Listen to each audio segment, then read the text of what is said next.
The governor also appoints the commissioner of the Department of Health and Human Services.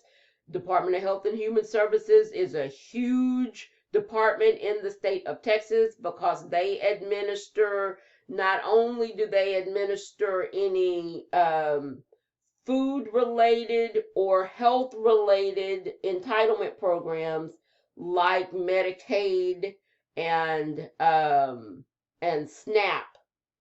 They also are in charge of any health services. So MHMR, um, Child Protective Services, or I think they call it Department of Protective Services now. It used to be CPS. Um, any state-run care facilities and our state mental hospitals are all under the Department of Health and Human Services. Then there's the insurance commissioner. I don't know what the insurance commissioner does anymore. I don't know. But their job used to be to regulate insurance rates and determine whether or not insurance companies could raise their rates through a hearing process. They have really taken away a lot of the teeth of the insurance commissioner. Basically, their job is to make sure that insurance companies are solvent. So insurance companies have to file bonds, and the bond insures all the money. Like if everybody that they insured filed a claim at the same time, would they have enough money to pay all the claims? So the insurance commissioner is basically holds the bonds for insurance companies around the state and gives licenses to perform in the state. Then there's the commissioner of education, and works very closely with the Texas Education Administration, and that person is appointed by the governor.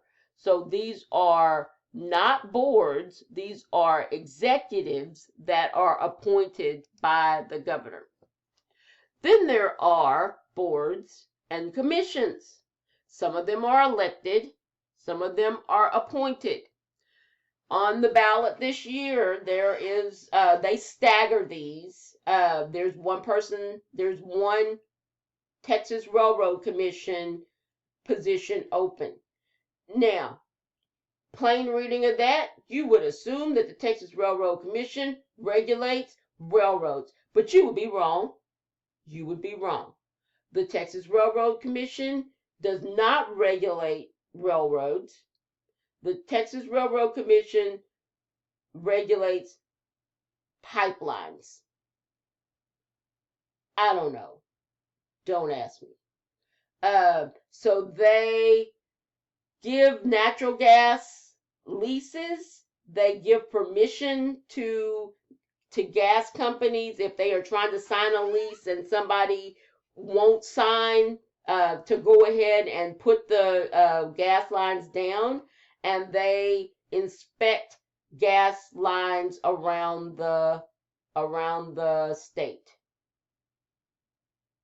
or not.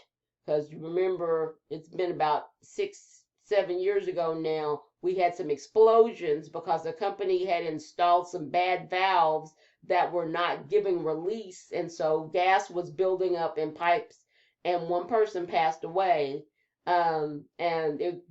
The Railroad Commission's job was to inspect these pipelines, and they never noticed, so apparently they were not inspecting.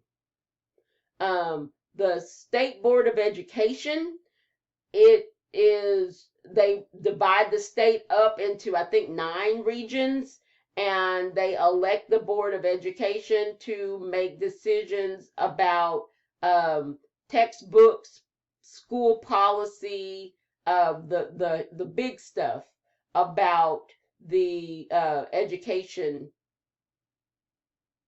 about the education system in the state of Texas, the stuff that is united.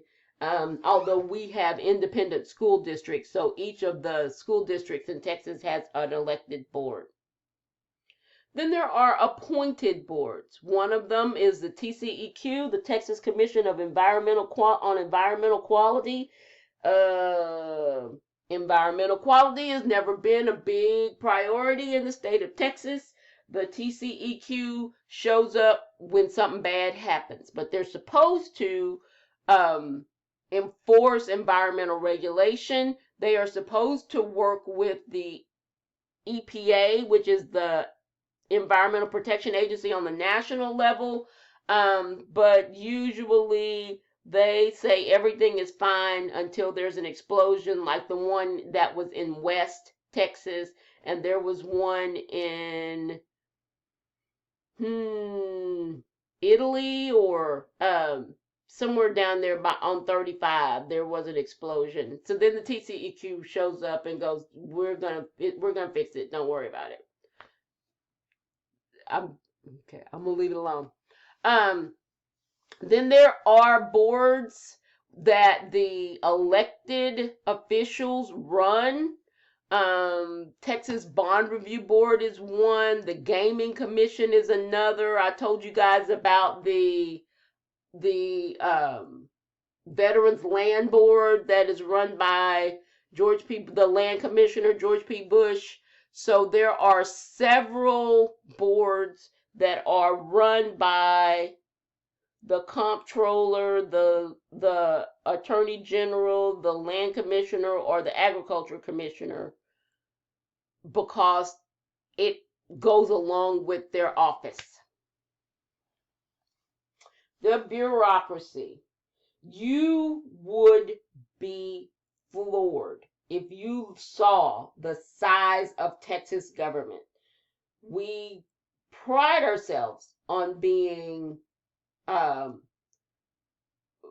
fiscally responsible, and running tight budgets and always balancing our budget, but there are still quite a few things that have to get done, and the size of the people that work for these boards and commissions and work for these elected officials and elected board members has increased dramatically. Texas government is getting to be on the large side.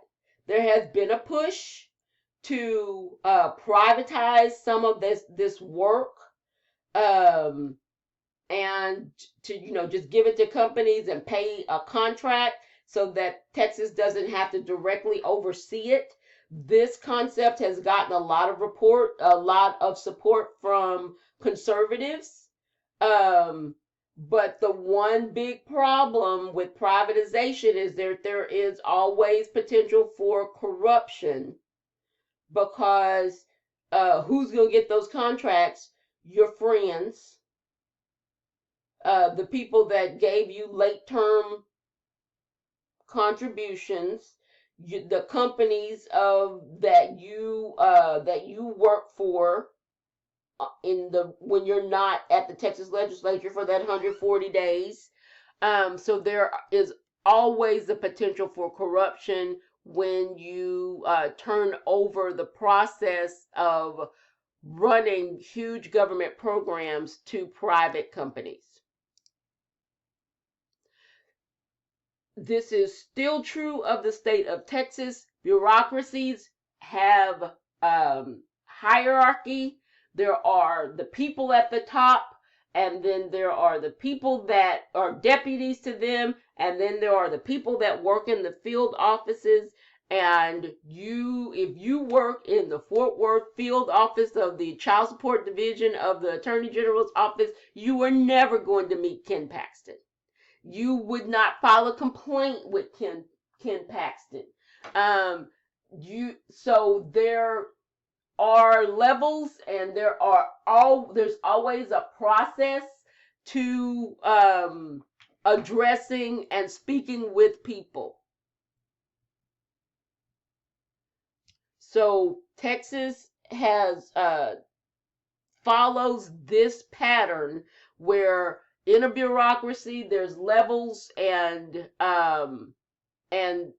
it takes a long time to get something done if you don't go to the right person.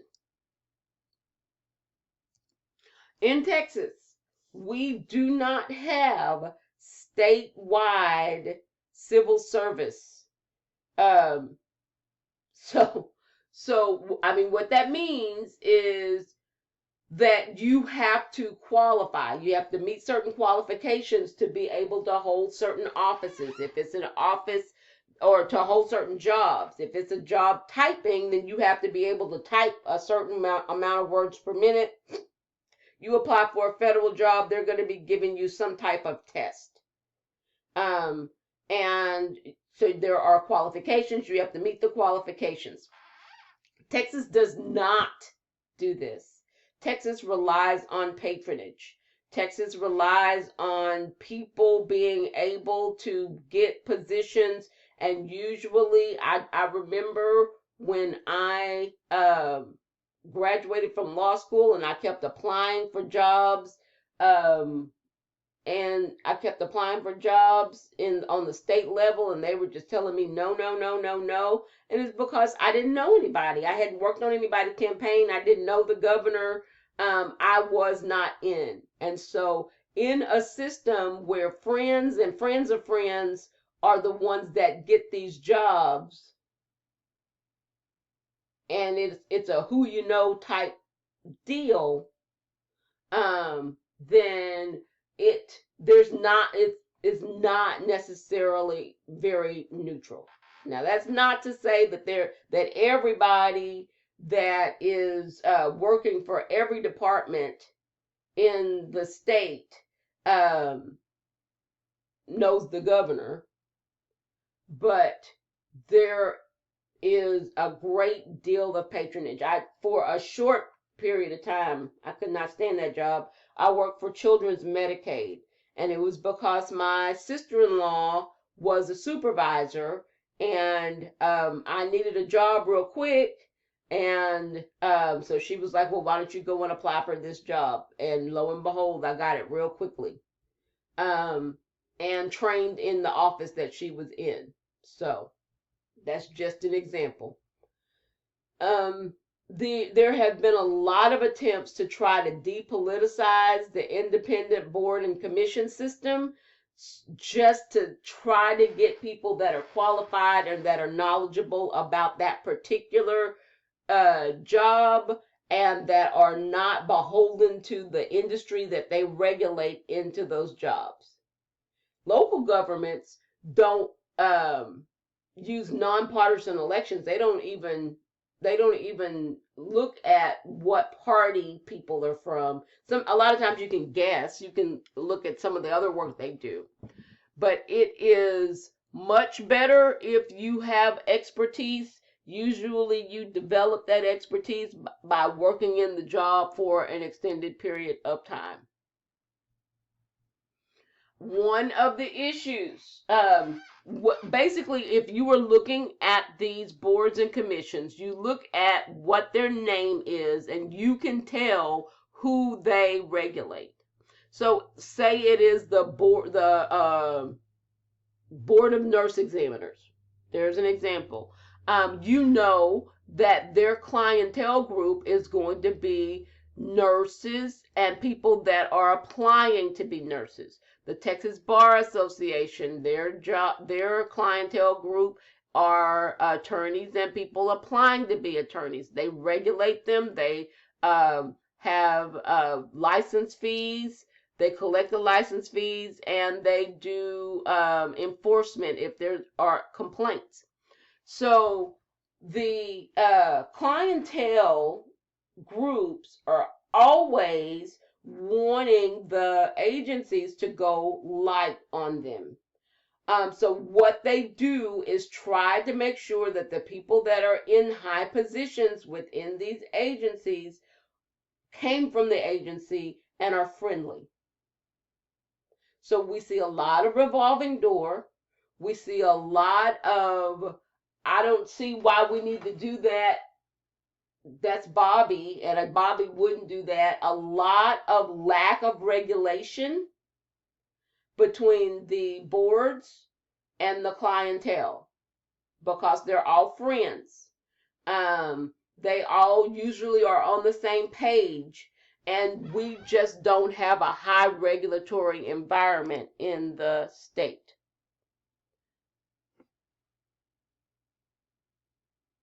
So whether or not the agencies need support depends on the government's formal and informal powers. Many of these boards and commissions depend on the governor to appoint them. So they will lobby the governor's office to get people that they want in. Now, for example, Rick Perry had a lot of power because he kept getting reelected. At some point, everybody that was in the bureaucracy was somebody that he had appointed or had been hired by someone that he had appointed. And he got to the point, when you watch Death by Fire, you will see that there were all kinds of little instances where he was silencing people, and he had his hand in the process because he had a lot of power. That is kind of unusual. He got into some serious trouble. Rick Perry, when he was governor, got into some serious trouble. In fact, was indicted because he got mad at someone that was over a commission that he had not appointed, and he tried to fire her, but he couldn't fire her because she had been appointed prior to him coming in. He tried to get her to resign. Then she got arrested, or at least she was pulled into Austin Police Department. She was from Austin, and she was pulled over for driving while intoxicated. And they took a video of her. They publicized the video of her, and the evidence did not look good. So Rick Perry tried to get her to resign, and she would not do it. And they had been going back and forth. And so, just like Paul Ferguson had done, when the budget came to his desk, he eliminated the budget for the commission that she was the head of, still in an attempt to get her out of that office. And so he was indicted for abuse of power. But really, if you think about it, there's not any law or any thing in the Constitution that says that you can't do that. It doesn't say you can't. I mean, it specifically gives the governor the power of a line item veto, and it doesn't say that you can't do that. So he didn't get impeached like Paul Ferguson.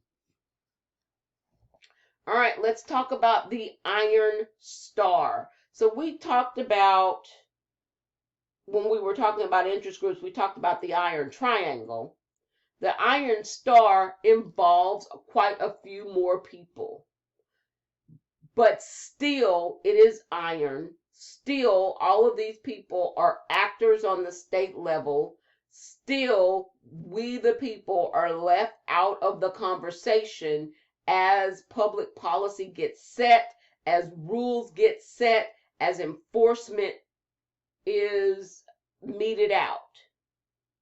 So interest groups, the leaders of the legislature, including the committee chairman, the governor, the administrators, and the boards and commissions that are elected and appointed, all work together to get public policy done and to get public policy enforced. Still leaves out the constituents. It still leaves out the people. So the legislature decides what the boards and commissions can do. They pass laws. They decide how much money they get. And the members of the agencies work with the legislature to make sure that they get the right amount of money. They try to find allies that will support them. interest groups will lobby the members of the legislature, and they'll lobby the members of the agencies to get the things that they want. They will also wine and dine and donate money, do whatever they need to do. And the agencies also are in charge of law enforcement, administrative law enforcement, and administrative review of any impropriety that goes on within their clientele group. There are a few laws that have been passed to try to make this a little bit more open, and I'm going to tell you about two of them. One of them is the Open Meetings Act. The members of the legislature and the members of the bureaucracy cannot have meetings that is about official government business that is closed to the public. They have to, really, any governmental entity